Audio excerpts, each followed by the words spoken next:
Inorix et Sotel sont heureux de vous présenter le Digital JT. Inorix et Sotel sont partenaires d'une sécurité globale.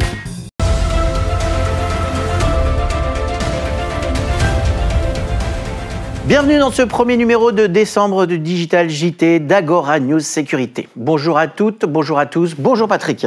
Bonjour Mickaël. Alors dites-nous quels sont les principaux titres au sommaire. Eh bien les voici Patrick, les principaux titres. D'abord la véritable naissance du GES. Deuxièmement le rachat de Risk & Co par Anticipe. Et une actualité internationale à travers un prisme français. Patrick, commençons par la mise en route du GES, le nouveau syndicat de la surveillance humaine, résultat de la fusion entre le SNES et l'USP. Oui, alors officiellement créé en juin dernier, il est désormais dans sa configuration définitive. C'est ainsi qu'un président a été désigné pour un mandat de 3 ans. Il s'agit de Frédéric Gauthier de Prosegur, qui avait d'ailleurs déjà été élu pour un mandat provisoire de 6 mois. Le nouveau conseil d'administration de 15 membres a également été élu, très majoritairement d'ailleurs issu des adhérents, des membres du SNES. Des anciens membres du SNES. Oui. Combien de sociétés ça rassemble-t-il ? Alors, au total, 164 adhérents. Certains n'étaient ni à l'USP ni au SNES, comme par exemple Toran France, Biblos, BSL Sécurité et Fiducial Private Security, qui étaient seulement représentés par des filiales. En revanche, on remarque déjà la démission d'Octopus Security et d'Arecia du GES. Bon, quelles ont été les premières actions du GES, Patrick ? Tout d'abord, il faut préciser que le GES a été reconnu par les pouvoirs publics comme représentatif de la profession, comme l'était d'ailleurs le SNES et l'USP à leur époque. C'était vraiment important pour mener le dialogue social. D'ailleurs, sa proposition d'augmentation salariale a été signée par 3 organisations représentatives, l'UNSA, FO et la CGC, si bien qu'il est applicable. Enfin, il a décidé de ne pas adhérer à la FFSP, qui regroupe la quasi-totalité des organisations professionnelles ayant un rapport avec la sécurité, et notamment Agora des directeurs sécurité. Quelles seront les prochaines étapes du GES ? Alors, le GES va présenter des propositions communes avec le CDSE en vue de l'élaboration du livre blanc sur la sécurité intérieure. De plus, il va mettre en place des commissions thématiques sur certains sujets cruciaux, comme le suivi des réformes en cours, la sécurité durant les Jeux Olympiques, la création d'un indice des coûts et d'un référent en matière de technologie. Merci Patrick. Vous voulez aussi nous annoncer la création d'une nouvelle organisation professionnelle ? Oui.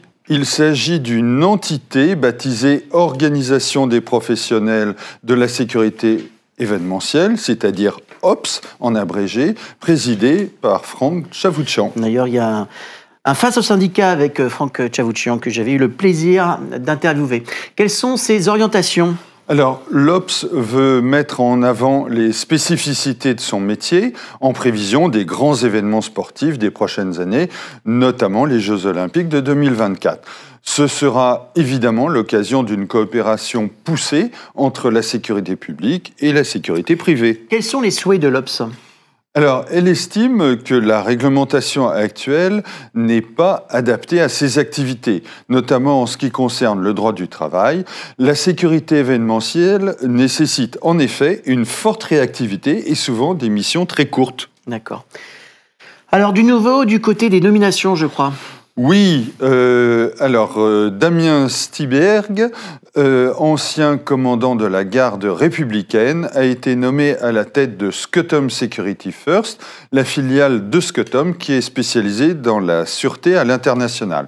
Je voudrais aussi vous parler d'un départ important. Alors, de qui s'agit-il ? Alors, celui de Stéphane Volant, qui est secrétaire général de la SNCF. Il est aussi président du CDSE et devrait conserver cette dernière fonction. C'était un des piliers de la SNCF depuis qu'il était arrivé en 1996. Il avait su gagner la confiance des PDG avec qui il a travaillé. Il chapeautait notamment la sécurité qui bénéficie d'un budget d'environ 100 millions d'euros par an à la SNCF. D'accord. Il part de quoi, là? Il part de la SNCF, c'est ça, hein? Oui. D'accord. Continuons par la vie des entreprises en France. Alors, je voudrais parler du rachat de Risk & Co, un ténor du conseil et de l'ingénierie en sûreté. Par Anticipe, donc, qui effectue, lui, de son côté, surtout des missions d'accompagnement opérationnel dans les zones à très haut risque. Ce sont des activités qui sont évidemment très complémentaires. Bon, l'enjeu est de relever le défi de la concurrence anglo-saxonne, je crois. Oui, tout à fait, Michael. Les anglo-saxons sont des géants dans ce domaine qui bénéficient de contrats de leurs États, ce qui n'est pas du tout le cas pour les entreprises françaises. D'où une course à la taille pour les sociétés tricolores. Ok, il y a eu d'autres rachats dans ce domaine, si je me souviens bien? Oui, effectivement, il y en a eu pas mal. On assiste à une véritable reconfiguration du métier, du paysage dans ce domaine, du conseil et de l'intelligence économique, et même de la sûreté à l'international. Rappelez-vous, nous en avions parlé dans un précédent Digital JT, le rachat de Géos, le leader historique par la dite. Cette dernière vient tout juste de changer d'actionnaire, en passant dans le giron du fonds d'investissement Parkest. Et puis un autre fonds, CMCIC, est entré dans le capital de CEIS voici un an. Anticipe ne fait pas mystère d'ailleurs de sa volonté de faire d'autres acquisitions dans ce domaine. Une information concernant notre rubrique Nouveaux contrats, Patrick. Oui, ou plutôt 3 même, Michael. SPI vient en effet de signer en quelques jours seulement 3 contrats de taille importante en France, en Pologne et en Grande-Bretagne, dans le domaine de la sécurité incendie avec des clients différents. Alors, qu'y a-t-il à noter de particulier ? Eh bien, tout d'abord, qu'il s'agit d'un géant de l'installation des courants faibles qui a réussi sa diversification dans la sécurité électronique. Il est en effet leader en vidéosurveillance et très bien positionné en alarme, en contrôle d'accès, en sécurité incendie. C'est donc devenu, en quelques années seulement, un concurrent très dynamique face aux sociétés de sécurité électronique classiques. Alors c'était effectivement une tendance marquante. Passons, Patrick, maintenant, si vous le voulez bien, à notre rubrique internationale qui va clore notre Digital JT. Oui, alors nous allons l'aborder par un prisme tout à fait particulier. Ah, bon, c'est quoi alors ? Vous avez parlé de quoi ? Oui, alors rappelez-vous, le réseau international Global Secure Alliance a été créé en 2017 à l'initiative d'un Français, Patrick Senior, par ailleurs PDG de BSL Sécurité. Eh bien, 3 ans après, il a doublé de taille pour rassembler des sociétés de 22 pays, dont les États-Unis, Israël ou la Turquie, par exemple, avec un CA cumulé de 1,7 milliard d'euros, employant 127 000 agents de sécurité. C'est extraordinaire. Quelle ascension fulgurante. Magnifique. Quels sont les résultats tangibles de ce groupement ? Alors, le réseau a déjà signé des contrats se chiffrant en millions d'euros et il répond actuellement à de nouveaux appels d'offres internationaux. Global Secure Alliance va achever sa présence en Europe en s'implantant par exemple dans les Balkans et en Grèce. Il faut quand même signaler que c'est un projet unique au monde. Ouais, c'est magnifique. Il faudrait qu'on fasse un reportage là-dessus d'ailleurs. Oui, tout à fait. Alors, merci de nous avoir parlé de ce sujet. Nous, on vous donne rendez-vous dans quelques temps, enfin d'ici la fin d'année, pour notre dernière émission du JT Agora News Sécurité 2019.